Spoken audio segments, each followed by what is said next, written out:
शुभ बिहानी सबैजनालाई। म चाहिँ आज मिनी भ्लग स्टार्ट गर्दैछु। आज चाहिँ शिवरात्रि हो।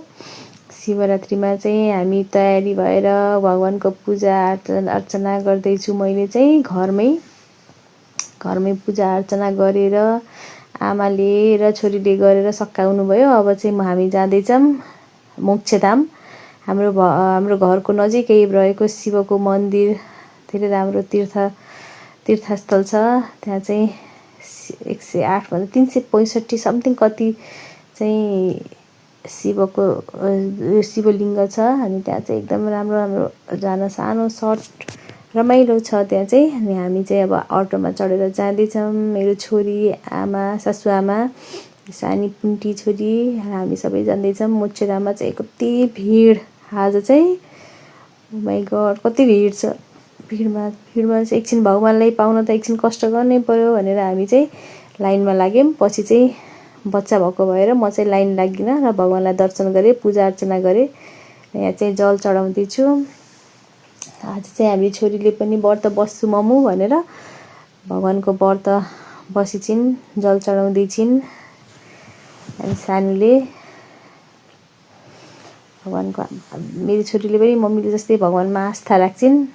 अनि त्यसपछि अर्को छ यहाँ भगवानको दर्शन गरेर पूजापाठ आफूले सक्ने जति पूजापाठ गरेर हामी चाहिँ नाच्न थाल्यौँ। एकछिन त नाच्नु पर्यो भनेर एकछिन चाहिँ छोरीलाई लिएर नाच्दैछु म। पछि चाहिँ एक्लै नाच्न थालेँ।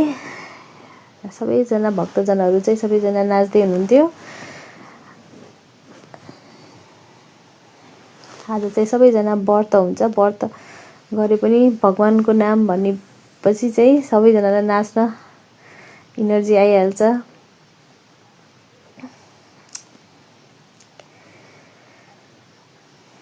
अनि यहाँ चाहिँ हाम्रो सासूआमा र छोरी पनि नाच्दैछिन्।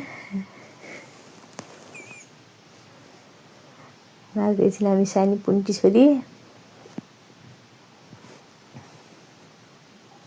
भयो भने चाहिँ मैले चाहिँ एकछिन नाच्नुपर्छ, छोरी एकछिन नाच भन्दैछु। म र सासूआमा भएर यसो नाच्यौँ।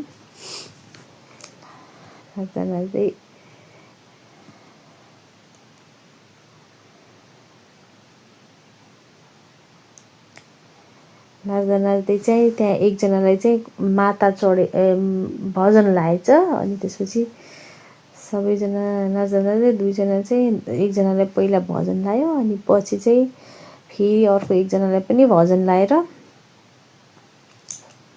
यस्तै भजन लाएर यस्तो गर्नुभएको छ। नाच्दा चाहिँ यस्तो लाग्दो रहेछ कसैलाई चाहिँ। अनि एकजना अर्को सरलाई अर्को एकजनालाई पनि लायो। अनि बेहोस हुनुभयो। अनि पछि चाहिँ ठिक हुनुभयो सायद। हामी चाहिँ घर फर्क्यौँ। त्यसपछि आजको दिन चाहिँ धेरै राम्रोसँग बित्यो। भगवानलाई धेरै धेरै धन्यवाद।